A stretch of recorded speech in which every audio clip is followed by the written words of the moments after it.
Hello friends, I am teacher Vasan. Ultimate star Ajith நடிச்ச மைனர் மாப்பிள்ளை படத்தோட சம்மரியை தான் பார்க்க போறோம். அதன் மூலமா நாம இங்கிலீஷும் கத்துக்க போறோம். Ramu is a smart and funny young man.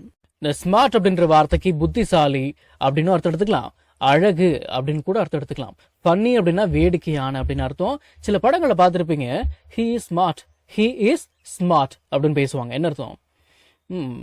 அழகா இருக்கான். ஹீ லுக் ஸ்மார்ட் அப்படின்னா அவன் பார்க்கறதுக்கு அழகாக தான் இருக்கான். இந்த மாதிரி ஸ்மார்ட் அப்படின்ற வார்த்தைக்கு அழகு அப்படின்னு கூட அர்த்தம் எடுத்துக்கலாம். மனசில் வச்சுக்கோங்க. ஹீ ஃபால்ஸ் இன் லவ் அப்படின்னா அவர் காதலில் விழுகிறார். வித் எ பியூட்டிஃபுல் கேர்ள், ஒரு அழகான பெண் மீது. நேம்ட் மைதிலி, மைதிலி என்ற பெயருள்ள அவர் மைதிலி என்ற அழகான பெண்ணை காதலிக்கிறார். சரி, அப்புறம் த father of Maithili.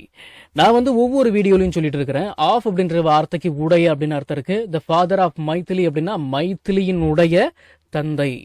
Is a strict man, ஒரு கண்டிப்பான மனிதர். Who loves only money. இந்த ஹூ அப்படின்ற வார்த்தைக்கு என்ன அர்த்தம்? இங்க இந்த வாக்கியத்தில் இருக்கக்கூடிய ஹூ அப்படின்ற வார்த்தை ஒரு ரிலேட்டிவ் ப்ரொனவுனா வந்திருக்கு. அதுக்கு என்ன அர்த்தம்னு கேட்டீங்கன்னா, அவர் யாருன்னா அப்படின்னு அர்த்தம். The father of Maithili is a strict man. மைதிலியினுடைய தந்தை ஒரு கண்டிப்பான மனிதர். ஹூ, அவர் யாருன்னா லவ்ஸ் ஒன்லி மணி, பணத்தை மட்டுமே விரும்பக்கூடியவர். சரி, இப்ப நல்லா கவனிங்க, நம்ம எதுக்கு ரிலேட்டிவ் ப்ரொனவுனை பயன்படுத்துறோம்? இங்க இந்த ஹூ அப்படின்ற வார்த்தைலாம் எதுக்குங்க அப்படின்னு நீங்க கேக்குறீங்க, எனக்கு புரியுது. சரி, இப்ப நல்லா கவனிங்க. வாக்கியத்தை இப்படியே அமைக்கலாம், ஆனா அது வாக்கியமா வராது, ரெண்டு வாக்கியங்களா வந்துடும். The father of Maithili is a strict man.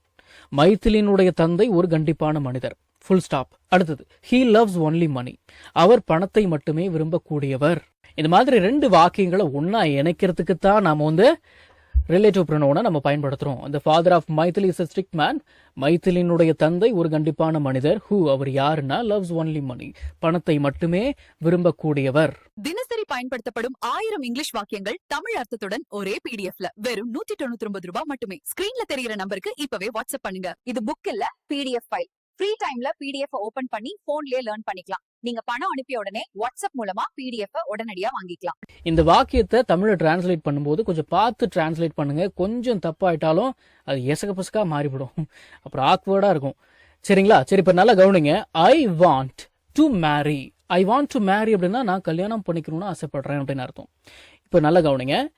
I want you to marry அப்படின்னா நீ கல்யாணம் பண்ணிக்கணும்னு நான் ஆசைப்படுறேன் அப்படின்னு அர்த்தம்.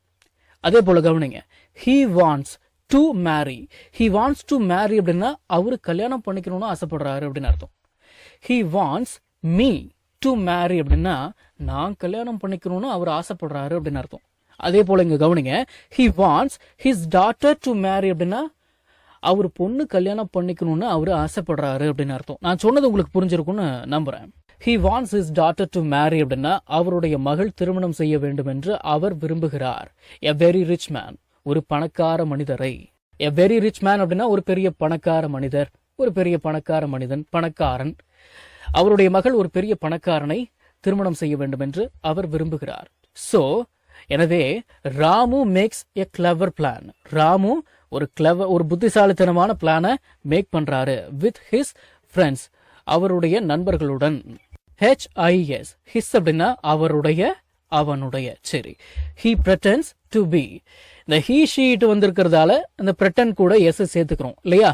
ஏன்னா வெர்பு கூட எஸ் சேர்க்கணும் அப்படிங்கிறது இலக்கண விதி. சரி, இப்ப நல்லா கவனிங்க. pretend to be அப்படின்னா போல நடிப்பது அப்படின்னு அர்த்தம். he pretends to be அப்படின்னா அவர் போல நடிக்கிறார்.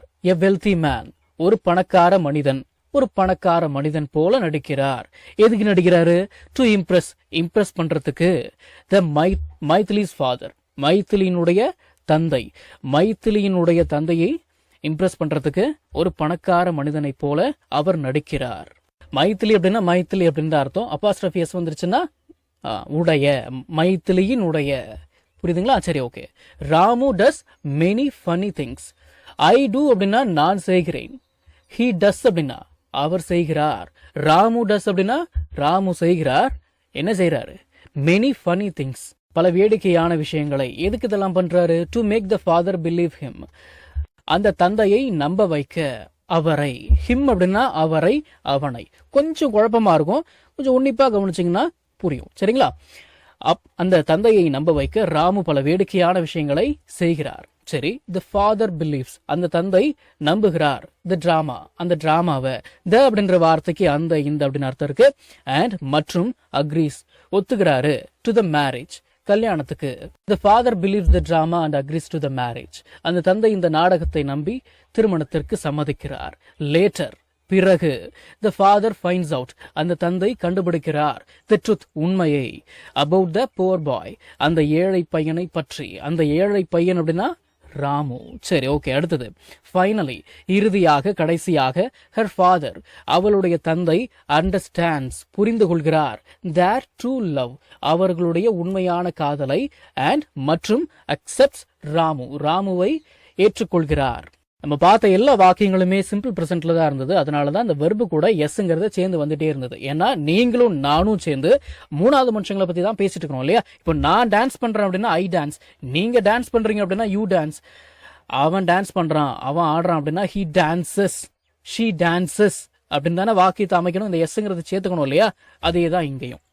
Understands, accepts, fines, believes, agrees. நான் சொன்னது உங்களுக்கு புரிஞ்சிருக்கும்னு நம்புறேன். நம்ம தமிழ்ல பேசக்கூடிய அன்றாட வாக்கியங்களை இங்கிலீஷ்ல எப்படி பேசலாம்னு சொல்லி ஒரு 1000க்கும் மேற்பட்ட ஆங்கில வாக்கியங்களை தமிழ்ல மொழிபெயர்த்து ஒரு 5 PDF நான் ரெடி பண்ணி வச்சிருக்கேங்க.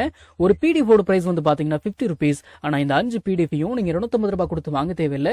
ஜஸ்ட் 199 rupees பே பண்ணி நீங்க வாங்கிக்கலாம். இந்த PDFஸ்ல இருக்கக்கூடிய 1000 வாக்கியங்களும் பேசக்கூடிய வாக்கியங்கள் தானே தவிர இந்த சென்டென்ஸ் கொடுத்து வச்சிருக்காங்களே இதை நான் எங்க பேச போறேன் அப்படின்ற ஃபீலே உங்களுக்கு வராது. இதை நீங்க PDF ஃபார்மேட்ல வாங்கிக்கிறதால உங்களுடைய ஃப்ரீ டைம்ல PDF ஓபன் பண்ணி போன்லயே லேர்ன் பண்ணிக்கலாம். நீங்க பணம் அனுப்பின உடனே வாட்ஸ்அப் மூலமா உங்களுக்கு 5 PDFையும் அனுப்பிடுவேன். So what are you guys waiting for? ஸ்கிரீன்ல தெரியுற நம்பருக்கு இப்பவே வாட்ஸ்அப் பண்ணுங்க, இல்லனா கால் பண்ணுங்க.